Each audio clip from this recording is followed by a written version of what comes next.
창세기 1장 28절에서 29절. 다스림의 의미.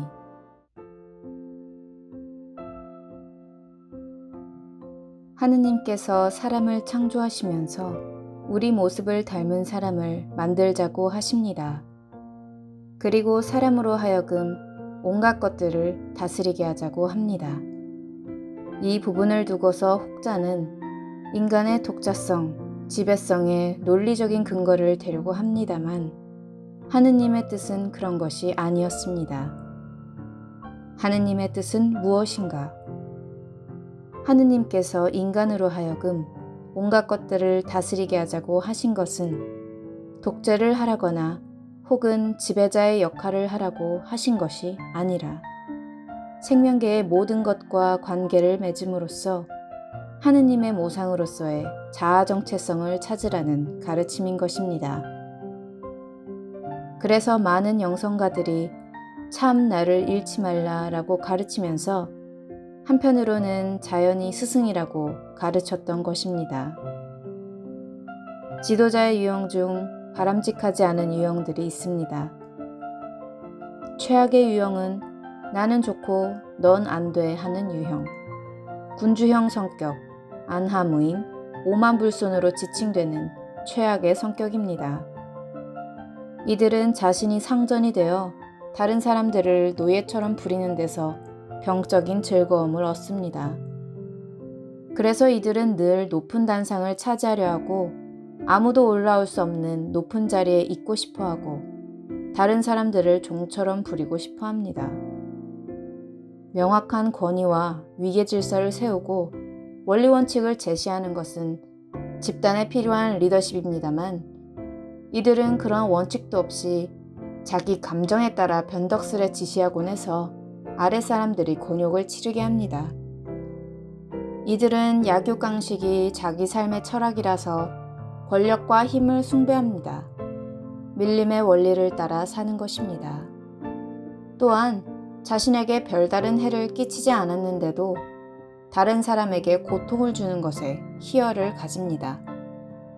프랭클린 코비는 이런 사람들은 결핍의 심리에 깊이 물들어 있다고 합니다. 이런 사람들은 인생을 한정된 파이로 여기기 때문에 누군가 다른 사람이 큰 부분을 차지하게 되면 자신의 몫이 그만큼 줄어든다고 생각한다는 것입니다. 그래서 프랭클린 코비는 이렇게 말합니다. 이들의 생각은 인생을 제로섬의 패러다임으로 보는 것이다. 이들은 안정감, 공적, 힘, 이익 등을 나누어 갖기 힘들다. 이들은 다른 사람들의 성공을 진정으로 기뻐해 주지도 못한다. 심한 경우에는 자신의 가족이나 친구 및 동료들에 대해서까지도 그렇다. 이들은 누군가 특별한 인정을 받거나 혹은 성공을 거두는 것을 보면 마치 자기가 그것을 빼앗긴 듯 느낀다. 코비의 신랄한 비판입니다. 두 번째로 좋지 않은 유형은 내가 안 되면 너도 안 돼 유형입니다. 의심 강박형입니다. 주변을 의심, 경계하고 확인을 수없이 합니다. 자신의 안전을 해치는 것이 있지 않은가 탐색하는 것인데 자신의 안전에 지나치게 민감한 탓입니다. 외견상 예의 바르고 신중하며 절제력이 있어 보이지만 세상에는 믿을 수 있는 놈이 아무도 없다고 생각해서 사람들과 늘 거리를 두고 대합니다.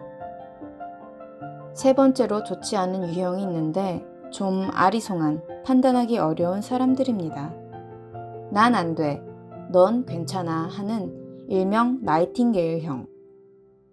이들은 희생, 봉사하지 않으면 마음이 편치 않습니다.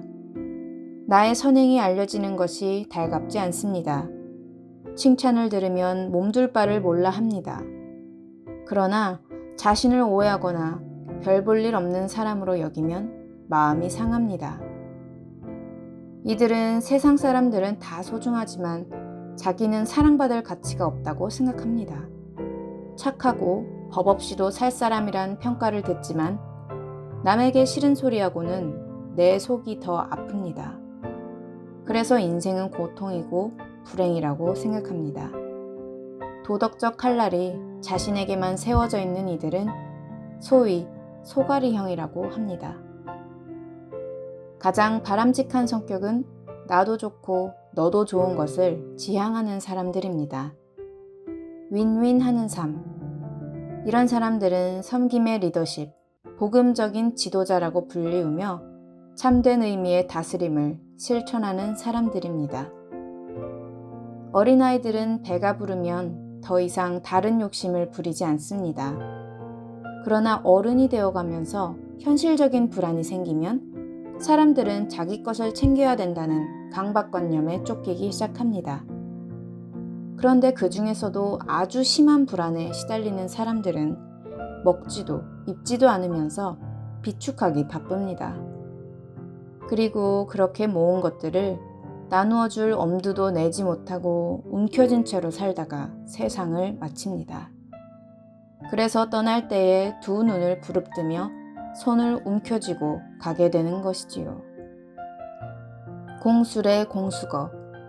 참으로 많은 의미가 담긴 말인데 불안한 현실에서는 씨알머리도 먹히지 않는 말이지요. 그러나 그렇게 불안한 마음으로 움켜진 인생을 살다 보면 사람들이 하나둘씩 떠나고 곁에는 사기꾼들이 모이기 시작합니다. 마치 이리떼가 커다란 동물을 여기저기 물어뜯어서 쓰러뜨리듯이. 이런 일을 막으려면 나눔을 해야 합니다. 마음으로건 물질적인 것으로건. 그리고 그런 나눔을 하려면 내 마음이 풍요로워야 합니다. 마음이 부족함에 시달리면 나눔이 안 되기 때문입니다. 마음의 풍요로움은 감사의 영성에서 생깁니다. 주어진 것에 감사하는 마음을 가지려고 노력할 때 천천히 마음이 풍요로워집니다. 그리고 그렇게 마음이 풍요로운 사람들이 늘어나면서 사회적 안정감이 찾아오고 범죄가 줄어들고 인생이 살만한 것이로구나 하는 느낌이 오는 것입니다.